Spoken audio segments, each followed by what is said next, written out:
একের পর এক ট্রেন দুর্ঘটনা, লাইনচ্যুত ডিব্রুগড় এক্সপ্রেস। উত্তরপ্রদেশের গোন্ডায় এই ট্রেন দুর্ঘটনা এবং চণ্ডীগড় থেকে ডিব্রুগড়মুখী ট্রেনে এই দুর্ঘটনা ঘটে এবং ডিব্রুগড় এক্সপ্রেসের 5 থেকে 6টি কামরা লাইনচ্যুত হয়েছে বলে জানা যাচ্ছে এবং এখনো পর্যন্ত দুজনের মৃত্যুর খবর পাওয়া যাচ্ছে। উদ্ধারকারী দল ঘটনাস্থলে পৌঁছেছে এবং উদ্ধার কার্য শুরু হয়েছে। তার আগে স্থানীয়রা উদ্ধার কার্যে হাত লাগিয়েছিল এবং যে খবর পাওয়া যাচ্ছে তাতে যারা সুরক্ষিত রয়েছেন, যে ছবি দেখা যাচ্ছে তাতে তারা কিন্তু নিজেদের মতো করে যাত্রীরা বেরিয়ে আসার চেষ্টা করছেন। এবং এই ডিব্রুগড় এক্সপ্রেস লাইনচ্যুত হওয়ার ঘটনায় স্বাভাবিকভাবেই নানা প্রশ্ন উঠতে শুরু করেছে, কিন্তু সিপিআরওর তরফ থেকে কি জানানো হচ্ছে, পঙ্কজ সিং তিনি কি বলেছেন শোনাবো। 14:37 की घटना है। जो प्राइमरी इन्फॉर्मेशन हम लोगों को मिली है उसके हिसाब से 4 से 5 कोच डिरेल हुए हैं जो पटरी से उतरे हैं और राहत बचाव की जो टीमें हैं वो रेलवे की वो साइड पे पहुंच गए हैं, मेडिकल वैन साइड पे पहुंच गई है, जो हमारे डॉक्टर्स हैं वो साइड पे पहुंच गए हैं। हमारी पहली प्रायोरिटी है कि जल्द से जल्द जो है वहाँ राहत का बचाव का कार्य पूरा किया जाए। আরো বিস্তারিত মৈত্রেয়ী আমাদের জানাবে। মৈত্রেয়ী, কি পরিস্থিতি এই মুহূর্তে সেখানে? 5 থেকে 6টা কামরা লাইনচ্যুত, মৃত্যুর আশঙ্কা করা হচ্ছে কতজনের, কিছু জানতে পারছো বা আহতই কতজন? দেখো, এখনো পর্যন্ত রেল মন্ত্রকের তরফ থেকে মৃত এবং আহতদের কোনো সরকারিভাবে কোনো সংখ্যা জানানো হয়নি, কিন্তু যে ছবি আমাদের সামনে উঠে আসছে তাতে কিন্তু আশঙ্কা করা হচ্ছে যে অনেকেই আহত হতে পারেন। এবং ইতিমধ্যেই আমরা যেটা শোনা যাচ্ছে যে এখানে নিহতের ঘটনাও ঘটে থাকতে পারে এই দুর্ঘটনা, এবং সেই সংখ্যাটা আপাতত 2 শোনা যাচ্ছে, যদিও রেলের তরফ থেকে সরকারিভাবে কোনো মৃত এবং আহতর সংখ্যা জানানো হয়নি। এবং পুলিশের তরফ থেকে, স্থানীয় উত্তরপ্রদেশ পুলিশের তরফ থেকে জানানো হয়েছে যে 2 জনের মৃত্যু হয়েছে এই দুর্ঘটনায়। ইতিমধ্যে যোগী আদিত্যনাথ তিনি গোটা ঘটনার পরিস্থিতি পর্যালোচনা করেছেন, স্থানীয় প্রশাসনকে সেখানে মুভ করানো হয়েছে। আজকে বেলা 2:37 নাগাদ এই ডাউন ডিব্রুগড় এক্সপ্রেস, যেটা চণ্ডীগড় থেকে ছেড়ে ডিব্রুগড়ের পথে যাচ্ছিল, সেখানে যাওয়ার পথে উত্তরপ্রদেশের গোন্ডায় এই দুর্ঘটনাটি ঘটে এবং সেখানেই লাইনচ্যুত হয়ে যায়। রেলের তরফ থেকে এখনো পর্যন্ত জানানো হয়েছে 6টি কামরা লাইনচ্যুত হয়েছে এবং সেখানে ইতিমধ্যে উদ্ধারকারী দল পৌঁছেছে এবং তার সঙ্গে সঙ্গেই মেডিকেল টিমও কিন্তু পৌঁছেছে। ফলে যারা আহত হয়েছেন তাদেরকে উদ্ধার করার চেষ্টা করা হচ্ছে। তবে আহতদের সংখ্যা কমপক্ষেও কিন্তু 20-30-এর কম নয় বলে এখনো পর্যন্ত স্থানীয় প্রশাসন সূত্রে আমরা জানতে পারছি, যদিও রেলের তরফ থেকে এখনো হতাহতের সংখ্যা কোনো সুনির্দিষ্টভাবে জানানো হয়নি। সোনিয়া। মৈত্রেয়ী, ঠিক কখন এই দুর্ঘটনা ঘটে?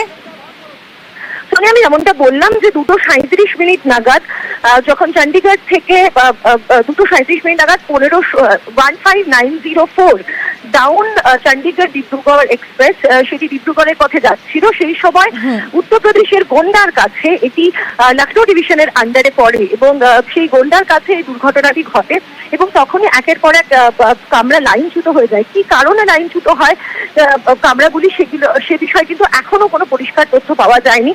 তারপরেই প্রথমে স্থানীয়রা ছুটে আসেন, স্থানীয় প্রশাসনের কাছে খবর যায়, স্থানীয় রেল প্রশাসনের যারা রয়েছেন তাদের কাছে, রেলের আধিকারিকদের কাছে খবর পাঠানো হয় এবং তারা দ্রুত ঘটনাস্থলে ছুটে আসেন। এই মুহূর্তে আমরা যেটা জানতে পারছি, রেলের শীর্ষ কর্তারা তারা দুর্ঘটনাস্থলে গিয়ে পৌঁছচ্ছেন, উদ্ধার কার্য শুরু হয়েছে এবং আহতদের স্থানীয় হাসপাতালে নিয়ে যাওয়া শুরু হয়েছে। বেশ মৈত্রেয়ী, একেবারে 2:37 নাগাদ এই দুর্ঘটনা ঘটে বলে জানা যাচ্ছে এবং উত্তরপ্রদেশের মুখ্যমন্ত্রী যোগী আদিত্যনাথ তিনি গোটা বিষয়টার উপরেই নজর রাখছেন। এবং আবারও একটা ট্রেন দুর্ঘটনা আপনাদের জানিয়ে রাখি, ডিব্রুগড় এক্সপ্রেসের এই ট্রেন দুর্ঘটনায় 5 থেকে 6টা কামরা লাইনচ্যুত হয়েছে। কেন এই দুর্ঘটনা ঘটলো, গাফিলতি কোথায়, সেটা কিন্তু এখনো পর্যন্ত স্পষ্ট নয়। তবে 2 জনের মৃত্যুর খবর পাওয়া যাচ্ছে, কিন্তু সরকারিভাবে এখনো কিছু জানানো হয়নি কতজন আহত বা কতজনের মৃত্যু হয়েছে। কিন্তু এই উত্তরপ্রদেশের গোন্ডায় ট্রেন দুর্ঘটনায় স্বাভাবিকভাবে আবারও অনেকগুলো প্রশ্ন উঠতে শুরু করলো। এই এক্সপ্রেসে, ডিব্রুগড় এক্সপ্রেসের 5 থেকে 6টা কামরা লাইনচ্যুত, ইতিমধ্যে উদ্ধারকারী দল পৌঁছেছে, কিন্তু যেমনটাই জানা যাচ্ছে 2:37 নাগাদ এই দুর্ঘটনা ঘটে এবং একেবারে 5 থেকে 6টা কামরা লাইনচ্যুত। এবং যে ছবিটা আমরা দেখতে পাচ্ছি তাতে যেভাবে এক একটা কামরা এদিক ওদিক ছিটকে গিয়েছে, লাইনচ্যুত হয়েছে, তাতে স্বাভাবিকভাবেই কিন্তু অনেকেই আহত হতে পারেন এমনটা আশঙ্কা করা হচ্ছে। এবং যাত্রীরা নিজেরাই যারা সুরক্ষিত রয়েছেন তারা চেষ্টা করেছেন নিজেদের মতো করে কামরা থেকে বেরিয়ে আসার, এবং সেই ছবিটাই আপনারা দেখছেন। খুব স্বাভাবিকভাবে চোখে মুখে আতঙ্কের ছাপ, ভয়াবহ অবস্থা, কিন্তু যারা আটকে রয়েছেন, কতজন আটকে থাকতে পারেন উদ্ধারকারী দল তা স্পষ্ট করবে। কতজনের মৃত্যু হয়েছে সেটাও কিন্তু উদ্ধারকারী দলের তরফ থেকে জানা যাবে, এবং তারপর সরকারিভাবে যে ঘোষণা করা হবে। এখনো পর্যন্ত যা জানা যাচ্ছে তাতে 2 জনের মৃত্যুর খবর পাওয়া যাচ্ছে, কিন্তু সরকারিভাবে এখনো কিছু জানানো হয়নি। 2:37 নাগাদ এই ঘটনা ঘটে এবং উত্তরপ্রদেশের মুখ্যমন্ত্রীর তরফ থেকে পুরো বিষয়টাই নজরে রাখা হচ্ছে। আবিরের কাছ থেকে আরো বিস্তারিত জানবো। আবির, এই মুহূর্তে কি অবস্থা? দেখো, প্রথমত হচ্ছে যে লখনৌ ডিভিশনের যারা আধিকারিকরা রয়েছেন তারা ইতিমধ্যেই গোন্ডার উদ্দেশ্যে তারা রওনা দিয়েছেন। দুর্ঘটনার যে কারণ এখনো পর্যন্ত প্রাথমিকভাবে অনুসন্ধান করতে পারা যাচ্ছে সেটা হচ্ছে যে লাইনের কোনো ত্রুটির কারণে এই দুর্ঘটনা ঘটেছে বলে তাদের মত। তার কারণ হচ্ছে লাইনের দুপাশে যেখানে এই বগিগুলো ছিটকে পড়ে রয়েছে সেখানে দেখতে পাওয়া যাচ্ছে যে দুদিকেই প্রচুর পরিমাণে জল জমে রয়েছিল। অর্থাৎ এক্ষেত্রে কোনো কারণে যে লাইনের নিচের যে মাটি বা স্লিপার সেগুলো কোনো কারণে সরে যায়, তার জেরে এই দুর্ঘটনাটি ঘটেছে বলে প্রাথমিকভাবে তাদের অনুমান। যে কোচগুলো ক্ষতিগ্রস্ত হয়েছে তার মধ্যে শীতাতপ নিয়ন্ত্রিত একাধিক কোচ রয়েছে, এবং যারা ট্রেনের যারা যাত্রীরা ছিলেন তারা অনেকেই ট্রেনের জানলা ভেঙে কেউ বেরিয়ে আসেন, এবং নিজেরাই যাত্রীরা একে অপরের বগির যাত্রীদেরকে উদ্ধার করার ক্ষেত্রে তারা ভীষণ রকম ভাবে সাহায্য করেছেন। যেহেতু দুটি স্টেশনের মাঝের এই দুর্ঘটনাটি ঘটেছে, ফলে এর সাথে সিগন্যাল বা অন্য কিছুর সম্পর্ক নেই বলেই প্রাথমিকভাবে রেল কর্তারা তারা জানাচ্ছেন। ইতিমধ্যে বিভিন্ন স্টেশনগুলোতে, বিশেষ করে হচ্ছে গুয়াহাটি থেকে শুরু করে ডিব্রুগড়, বিভিন্ন স্টেশনগুলোতে কন্ট্রোল রুমও রেলের তরফ থেকে খোলা হয়েছে।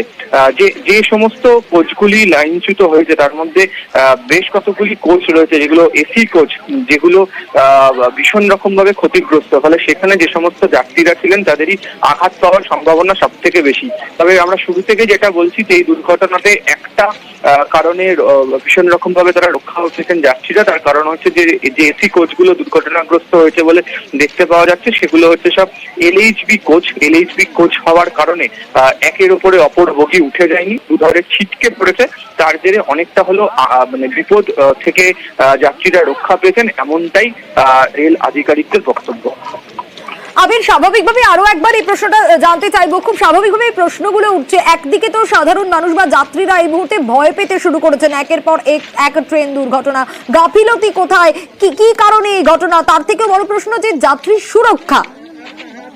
প্রথম বিষয় হচ্ছে করমণ্ডল এক্সপ্রেসের দুর্ঘটনার পর যাত্রী সুরক্ষা নিয়ে প্রশ্ন উঠেছে, এবং এই ট্রেনেরও যদি তদন্ত ক্ষেত্রে দেখতে পাওয়া যায় যে এই ট্রেন দুর্ঘটনার অন্যতম কারণ হচ্ছে যে আন্ডার ক্যারেজের মেকানিক্যাল সমস্যা, তাহলে বলতে হবে যে এই রাজ্যের ময়নাগুড়িতে যে দুর্ঘটনাটা ঘটেছিল 2022-এ, তার যে সিআরএস এর রিপোর্ট ছিল সেখানেই ছিল যে ভারতীয় রেলের উচিত প্রত্যেক মুহূর্তে তাদের যে নিয়ম অনুযায়ী এই আন্ডার ক্যারেজগুলোকেও পরীক্ষা করা।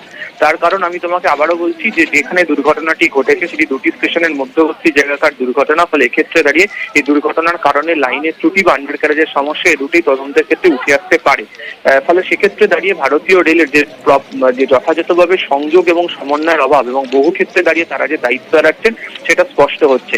এবং এটা আমাদেরও কথা নয়, সিসিআরএস এর তরফ থেকে যে রিপোর্টটি দেওয়া হয়েছে সেই রিপোর্টে এই বিষয়গুলিকে উল্লেখ করে দেওয়া হয়েছে, এবং একটি ঘটনার রেশ কাটতে না কাটতেই ফের এই ধরনের ডিব্রুগড় এক্সপ্রেসের দুর্ঘটনা, স্বাভাবিকভাবে ভারতীয় রেলের যে পরিচালন ব্যবস্থা তা নিয়েও যাত্রীরা প্রশ্ন তুলতে শুরু করেছেন। বেশ আবির, বেশ।